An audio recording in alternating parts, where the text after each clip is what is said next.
ఓం శివాయ విష్ణురూపాయ శివరూపాయ విష్ణవే శివస్య హృదయం విష్ణుర్యేవం విష్ణుమయ శివ.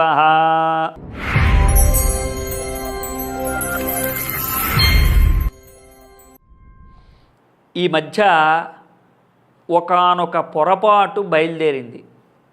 అదేంటంటే శివుడికి విష్ణువుకి మధ్యలో అభేదాన్ని సృష్టించినటువంటి కొంతమంది వల్ల, అజ్ఞానుల వల్ల ఇబ్బందులు ఎదురయ్యాయి. ముఖ్యంగా ఒక గురువు గారు ఒక చోట ఒక సందర్భంలో శివుడి కన్నా విష్ణువే గొప్ప అని చెప్పుకున్నారు. శ్రీమద్ రామానుజాచార్యుల వారి పరంపరలో ఉన్నటువంటి ఆయన సద్గురువులు. ఒక గురువు ఉపాఖ్యానం చేసేటప్పుడు లేదా ఆఖ్యానం చేసేటప్పుడు అందులో ఉండేటువంటి ఆంతర్యం బహుదా ఎంతో దూరం ఉంటుంది. ఇక్కడ శివుణ్ణి గుర్తించకు, విష్ణువుని మాత్రమే చూడు అంటే దాంట్లో ఆంతర్యాన్ని చూడాలి. కేవలం అంతటా ఒక్కడే ఉన్నాడు, వేరుగా ఇంకొకడు లేడు అని చెబుతున్నాడు ఆయన. శివుడు విష్ణువు గొప్ప, ఇక్కడ రెండు ఉన్నాయి, రెండిటికి భేదాలు వేరుగా ఉన్నాయి, అది రాముడు కూడా చూశాడు అని చెప్పట్లేదు ఆ గురువుగారు.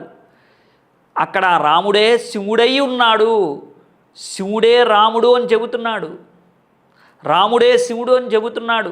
ఆయన వేరుగా పూజ చెయ్యక్కర్లేదని చెబుతున్నాడు. అది వినండి, అది తెలుసుకోండి, గొప్ప అంతర్లీనాన్ని తెలుసుకోవాలి. ఇక్కడ సామవేదం షణ్ముఖ శర్మ గారు శివుడు వేరు రాముడు వేరు, రాముడు శివుణ్ణి పూజించాడు, శివుడే రాముడు లేదా రాముడే శివుడు, దీంట్లో ఏ భేదము లేదు, ఒకవేళ చేస్తే మీకేంటి నష్టం అని చెబుతున్నారు అంటే, ఇక్కడ సాక్షాత్తు రాముడు మానవుడై అవతరించాడు, మానవ జన్మ ఎత్తాడు.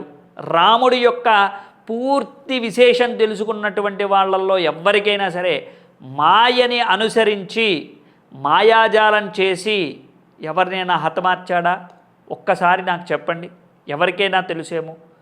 వ్యాస భగవానుణ్ణి అనుసరించి లేదా రామాయణాన్ని రచించినటువంటి వాల్మీకి కావచ్చు, లేదా మీకు తెలిసినటువంటి ఇంకే ఏదైనా గ్రంథాలు కావచ్చు, రాముడు మానవ జన్మ ఎత్తాడు అనే చెబుతున్నాయి.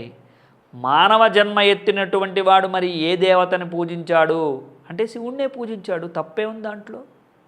శివుడు అనేటువంటి వాడు గొప్ప శక్తి కలిగినటువంటి వాడుగా మీకు ఒక పదార్థంగా కనబడుతున్నాడేమో.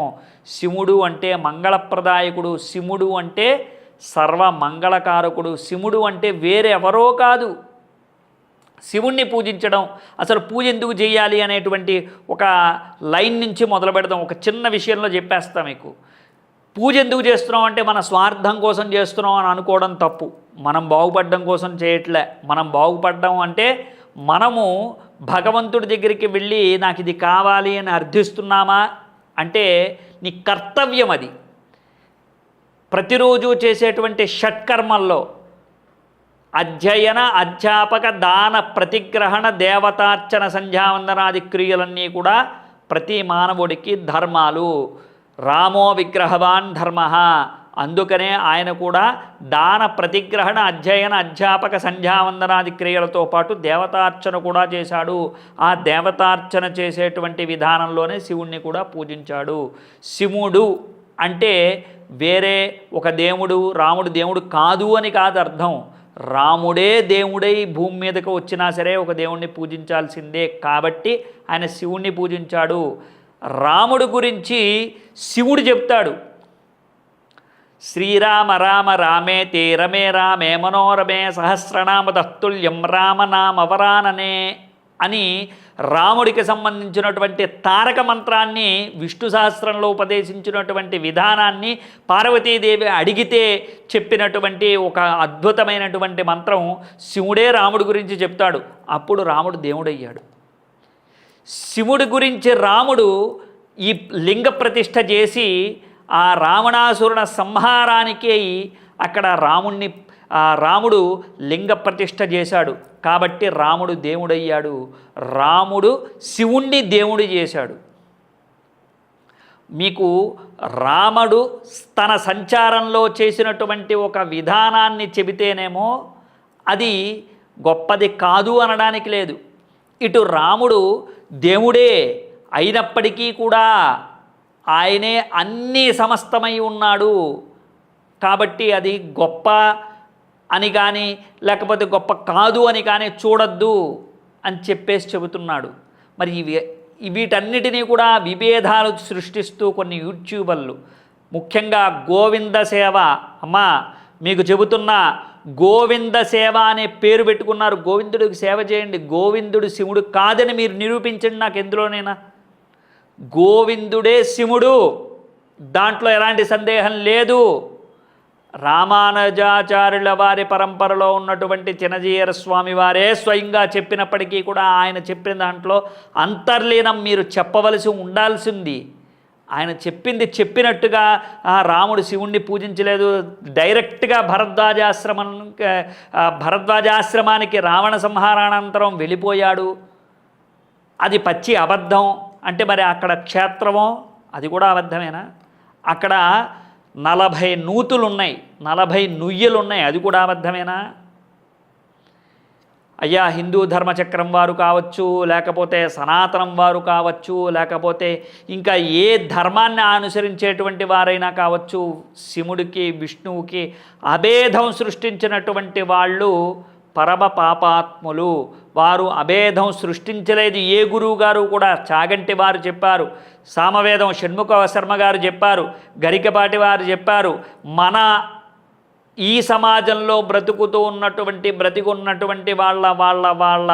వాళ్ళు చెప్పేటువంటి ప్రవచనాలన్నిటినీ కూడా మనం వింటూనే ఉన్నాం. కానీ వాళ్ళ మధ్యలో ఉండేటువంటి ఆ సందర్భాల్ని విడగొట్టి మనం మనకి కావలసినట్టుగా చెప్పుకోవటం అనేటువంటిది మీ దౌర్భాగ్యం, మా దౌర్భాగ్యం, మన దౌర్భాగ్యం. నిజానికి అలా చెప్పినటువంటి వాళ్ళు పాపాత్ములు అనడానికి ఒకే ఒక్క సందర్భం ఏంటంటే, యమధర్మరాజు శివుడికి విష్ణువుకి భేదం లేదు, అలా భేదం చెప్పినటువంటి వాళ్ళు నరకానికి వస్తారు, నేను చెప్పినటువంటి స్తోత్రాన్ని చదివినటువంటి వాళ్ళు నరకానికి వచ్చేవాళ్ళు కూడా స్వర్గానికి వెళ్తారు అని స్వయంగా యముడే శివుడికి విష్ణువుకి అభేదం లేదని ఒక స్తోత్రాన్ని కూడా చెప్పాడు. మనకి శంకరాచార్యుల వారు చెప్పారు, 2000 సంవత్సరాలకి పూర్వమే శివుడికి విష్ణువుకి అభేదం పెట్టకండి అని ప్రతి ప్రశ్నకి సమాధానం చెబుతూ సనాతన ధర్మాన్ని సృష్టించినటువంటి మహానుభావుడు ఆదిశంకరాచార్యుల వారు. అంతేకాదు మీకు రామానుజాచార్యుల వారు కూడా ఏం తక్కువ కాదు, మధ్వాచార్యులు కూడా ఏం తక్కువ కాదు. విష్ణువు ఒక్కడే అని చెప్పు ఉండొచ్చేమో, కానీ విష్ణువు ఒక్కడే అంటే విష్ణువే సర్వవ్యాపి అయి ఉన్నాడు. భగవద్గీతలో చెప్పినట్టు అన్నీ తానై ఉన్నాడు అంటే శివుడు కూడా తానై ఉన్నాడనే కదా అర్థం. అక్కడ శివుడు కూడా అంటే శివుణ్ణి ఎప్పుడూ కూడా అభేదంతో చూడమని, శివుణ్ణి వేరుగా చూడమని, శివుణ్ణి పూజించద్దని ఏ విష్ణు అవతారంలోనూ కూడా చెప్పబడలేదు. పైగా మీకు నిదర్శనాలు ఇప్పటికీ కూడా ఆర్కియాలజీ వాళ్ళని అడిగి చూడండి, లేదా మీరు ఏ గ్రంథమైనా తిరిగి చూడండి. స్వయంగా శ్రీకృష్ణుడే శివారాధన చేసినటువంటి సోమేశ్వరాలయం మీకు ప్రధానమైనటువంటి ఆలయం. అక్కడ ప్రభాసతీర్థం అంటాం. ప్రభాసతీర్థం ద్వాపర యుగంలో ఉంది.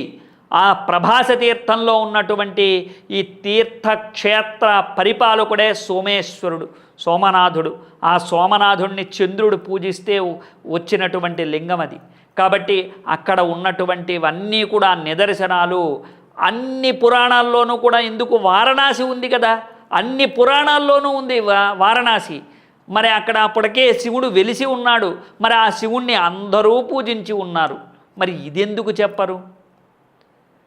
మనం ఆదిశంకరాచార్యుల వరకన్నా గొప్ప కాదు. ఏమండి, ప్రవచనకర్తలు తప్పు చెప్పుండొచ్చేమో, తప్పు చెప్పరు. దాంట్లో అంతర్లీనం ఇంకొకటి ఉంటుంది. ఖచ్చితంగా గురువుల కన్నా సద్గురువుల కన్నా మనమేమీ ఎక్కువ కాదు. ఆ సద్గురువుల్లో దత్తాత్రేయ స్వామి వారి నిదర్శనం. మరి ఆయన త్రిమూర్త్యాత్మకంగా ఉన్నాడు, బ్రహ్మ విష్ణు శివాత్మకంగా. మరి ఆయన గురించి ఎప్పుడు మీరు ఏ విధమైనటువంటి టర్న్ తీసుకుంటారో మీరే చెప్పాలి. కాబట్టి వీళ్ళందరికీ కూడా నేను చెప్పొచ్చేది ఏంటంటే, నేను గొప్ప కాదు, మీరు గొప్ప కాదు, తెలుసుకోవాలి అనేటువంటి జిజ్ఞాస ఉండటమే జ్ఞానము. ఎవరైతే మాకు అన్నీ తెలుసు, మేము చెప్పేదే గొప్ప అనుకుంటారో వారు అజ్ఞానము. కాబట్టి ఈ జ్ఞానాజ్ఞానాల నుంచి బయటికి రండి, తెలుసుకునేటువంటి తత్వంతో ఉండండి. మీరు ఒకళ్ళకి సర్టిఫికెట్ ఇచ్చేకండి. గరికపాటి అవధానం చేశారు ఆయన, అష్టావధానం, సహస్రావధానం, ఎన్నో అవధానాలు చేశారు. ఆయనకి పేరు పెట్టేటటువంటి శ్రమ తీసుకోకండి మీరు. వీటన్నిటికీ కూడా చెక్ పెట్టడానికి నేను ఒకే ఒక్క విషయం చెప్తా. అంత గొప్ప వాళ్ళ గురించి మీరు మాట్లాడేటప్పుడు మాటలు జాగ్రత్తగా రానివ్వాలి. ఒకవేళ మీరు ఏదైనా తప్పు చెబుతున్నారు అని మీరు వీడియోలో ఎక్కడైనా నాకు దొరికిందా, పరువు నష్టం దావా వేయాల్సి ఉంటుంది. జాగ్రత్తగా గుర్తుపెట్టుకోండి. అందరూ మనకి గురువులే. వాళ్ళు చెప్పేటువంటి విషయాల్ని చాలా జాగ్రత్తగా గమనించాలి తప్ప మనం పేరు పెట్టేంతటి గొప్పవాళ్ళం కాదు అనేటువంటిది గుర్తుపెట్టుకోండి. వాళ్ళు చెప్పింది విని తరించేటువంటి ప్రయత్నం చేయండి. పురాణాల్లో వేలు పెడితే కాలిపోతాయి. జాగ్రత్త. శుభం.